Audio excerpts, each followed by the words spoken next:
Donc hier, on a vu trois clés fondamentales pour sortir du lot et avoir de la visibilité sans forcément s'épuiser sur les réseaux ou payer pour de la pub. On a vu que en ajoutant un zéro à votre tarif horaire en vendant un accompagnement, ce qui peut être pas grand-chose, hein, si vous vendez quelque chose à 50 euros, bah, c'est clair que 500 euros, c'est pas un gros montant et c'est relativement facile à vendre. Ça dépend ce que vous vendez derrière, mais c'est très facile à vendre. Donc, ça fait une vraie différence dans le nombre de clients que vous allez accompagner, c'est-à-dire beaucoup moins, mais en même temps beaucoup plus qualitatif, dans le sens où vous les accompagnez sur une transformation au parcours euh, qui a du sens et qui vous permet surtout de pouvoir vivre plus facilement de votre activité sans vous épuiser à courir après la pub encore une fois et sans vous épuiser à avoir un agenda aussi qui est hyper rempli. Vous n'avez plus le temps pour prendre du recul, même pour prendre parfois des vacances. Donc voilà. Et on a parlé aussi de créer une offre basée sur ce que vos clients désirent vraiment et donc sont prêts à acheter. Donc plutôt que ce qu'on imagine ou qu'on peut penser.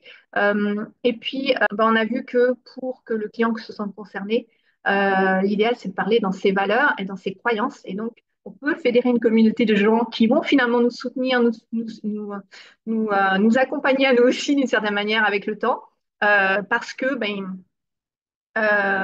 on a ces valeurs communes et ces choses qu'on partage avec eux, et c'est chouette, ça crée de l'harmonie et de la congruence. Si vous appliquez déjà ces trois clés, vous avez fait un bond, vous êtes passé de l'île de la désolation, vous étiez en train de ramer et de nager parfois à contre-courant, et vous êtes sur la face sud, si je ne me trompe pas, c'est ça, de l'île de l'abondance.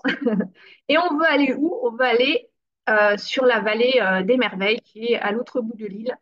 Euh, Pourquoi? Parce il y a quand même un mais, si vous êtes déjà sur cette île d'abondance, euh, certes, c'est déjà cool, hein, c'est pas aussi surpeuplé qu'ailleurs vous avez déjà moins de concurrence aussi parce que quand vous êtes dans vos singularités et que vous êtes créé un accompagnement, bah, vous n'êtes pas comparé à tous les thérapeutes et tous les coachs qui font de la vente à la séance.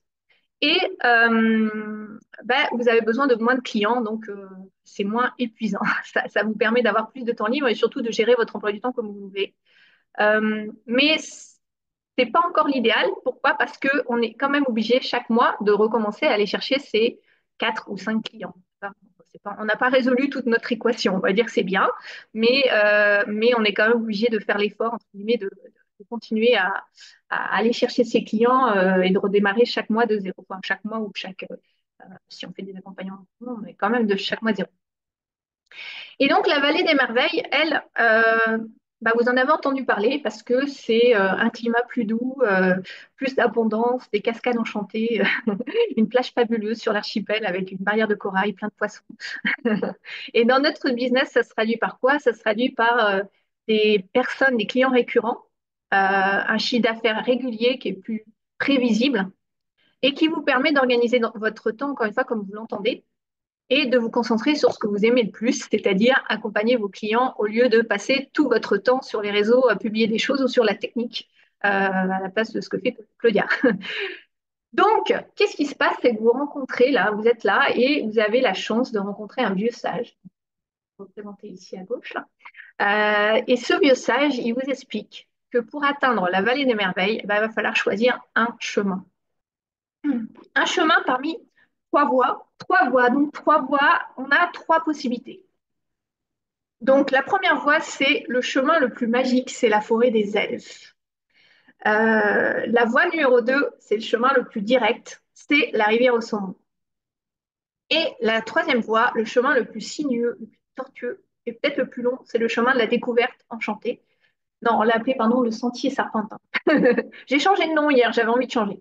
Donc, le vieux sage, il vous partage aussi cette phrase un peu énigmatique, hein, il vous dit, on ne voit bien qu'avec le cœur, il ne faut pas toujours se fier aux apparences. Bon, je vous laisse avec tout ça. Je vous laisse réfléchir, dissertation de 2 heures, et puis on se retrouve.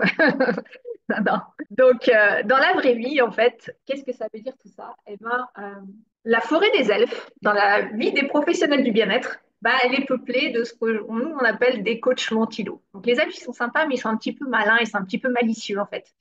Et donc, eux, ils ont tendance à, si vous passez par là, à vous induire en erreur, à vous vendre la dernière méthode pilule avec un salaire magique à la mode, puis ils disparaissent. Vous vous y perdez, vous changez peut-être 30 fois de chemin parce qu'ils vous orientent sur une mauvaise voie, vous picorez à droite à gauche, cueillez des fleurs, des baies, en cédant à chaque fois l'objet de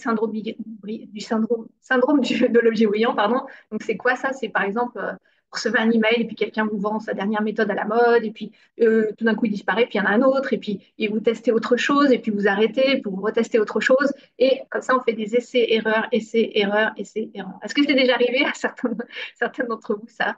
De Claudia, ouais, voilà, de tester des choses. On a une méthode, un nouveau truc, une nouvelle stratégie, une nouvelle action, etc. Et au bout d'un moment, quand on fait ça, à force d'essais-erreurs et d'aller-retour comme ça, ben, on commence à en avoir un peu marre, puis on s'épuise et soit on abandonne, hein, on se dit c'est pas fait pour moi, j'en ai marre, trop compliqué l'activité, le business, soit ben, on tourne un petit peu en rond et on procrastine et on s'épuise. Donc, nous aussi, on s'est fait avoir par des coachs mentilo. Moi, la première. On a l'impression de perdre du temps, de l'argent, etc. Donc ça, c'est la première voie, la forêt des elfes. Deuxième voie, c'est la rivière au saumon. Donc là, c'est le chemin le plus direct. Et si vous faites ce qu'on vous préconise dans la rivière au saumon, bah, vous allez avancer. Mais là, ça veut dire qu'il faut ramer, quoi. C'est comme les saumons, il faut qu'ils remontent la rivière. Donc qu'est-ce qui se passe? Eh ben, on fait tous ces efforts et ces choses inconfortables. Et c'est parfois toutes ces actions un peu pushy là, des marketeurs qui vous disent de faire des trucs qui sont vraiment hors de votre zone de confort, qui sont contre nature, qui vous mettent mal à l'aise, qui peuvent mettre mal à l'aise vos clients en essayant à tout prix de refourguer vos services ou de vendre. Donc, est-ce que ça vous est déjà arrivé bah voilà, qu'on vous dise de faire des choses et vous vous sentiez vraiment pas à l'aise avec, vous disiez, bon, il faut en passer par là, je vais tester quand même. Ouais, Martine, elle fait oui, ok, Noël. Non, j'en parlais hier avec Claudia, ouais, par rapport à une méthode un peu musclée qui nous promet monts et merveilles avec plein d'emails, on nous bombarde d'emails. Ouais. Yes, alors voilà. Bon, nous, on utilise les emails, mais ce qu'on raconte dans les emails, c'est important aussi, et de ne pas raconter n'importe quoi. Et puis, effectivement, on n'a pas envie d'être pushy et d'être dans cet acharnement euh, pour, euh, pour mettre la pression, en fait, sur nos clients. Et ça, c'est quelque chose de très inconfortable. Donc, la rivière au saumon, nous aussi, hein, moi j'ai aussi, je suis tombée un petit peu dans la rivière à un moment. On me disait, ouais, il faut y aller, c'est un peu en mode warrior là, et c'est juste pas nous, quoi. Et au bout d'un moment, on lâche parce que c'est pas fun.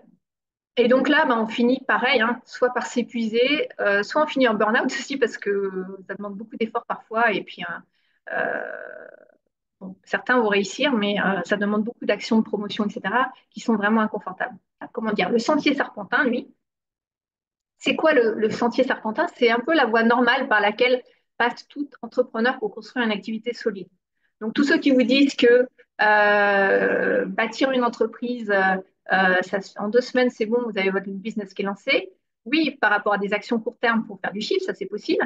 Mais si vous voulez de la récurrence, c'est comme un peu une maison avec des bases solides, hein, il faut un peu de temps pour la construire. Ça se fait pas, on ne construit pas une maison en dur en une semaine, quoi. Donc, il y a effectivement cette voie. Elle est plus sinueuse, un peu plus longue, mais il existe des passages courts et des tunnels pour aller plus vite et gagner de l'argent plus rapidement. Et donc, on va vous montrer lesquels pour ne pas devoir emprunter les deux autres voies. Donc, la première chose, et on en a parlé un petit peu hier, mais c'est important d'y revenir parce que ça fait une vraie différence, hein, c'est de se différencier par ses valeurs et son pourquoi. Et ça, c'est tellement puissant que ça peut remettre en question totalement tout ce que vous avez fait jusqu'à présent. C'est arrivé à deux de nos clients dans Business Zen, hein. On fait tout un travail en profondeur là-dessus. Et ils n'avaient pas forcément intégré certaines choses qui font que ça remet en question leur fondement. Ça ne veut pas dire que ça remet tout en question, mais ça affine et ça permet d'éliminer ce qui n'est plus vraiment aligné et qu'on s'est forcé peut-être à vendre parce qu'on disait qu'il y avait un marché pour ça, etc. Et on revient sur des choses fondamentales. Et ça, en fait, quand on incarne ses valeurs, son pourquoi dans son activité, à travers ses offres, à travers sa communication, ben, ça les rend vraiment uniques. Et là, vous n'avez pas de concurrence entre guillemets, même entre deux. Si demain il y avait deux personnes qui font comme vous, deux art thérapeutes, par exemple, deux personnes comme toi, Martine, ben, en fait, vous auriez tellement de singularités différentes avec vos parcours et votre pourquoi et votre histoire et tout ce que vous avez comme richesse que, et si on les intègre, ben, en fait, vous seriez pas concurrent ou concurrente euh, voilà, ce serait vos différences et les gens ils vont être attirés par ça parce que c'est vous en fait.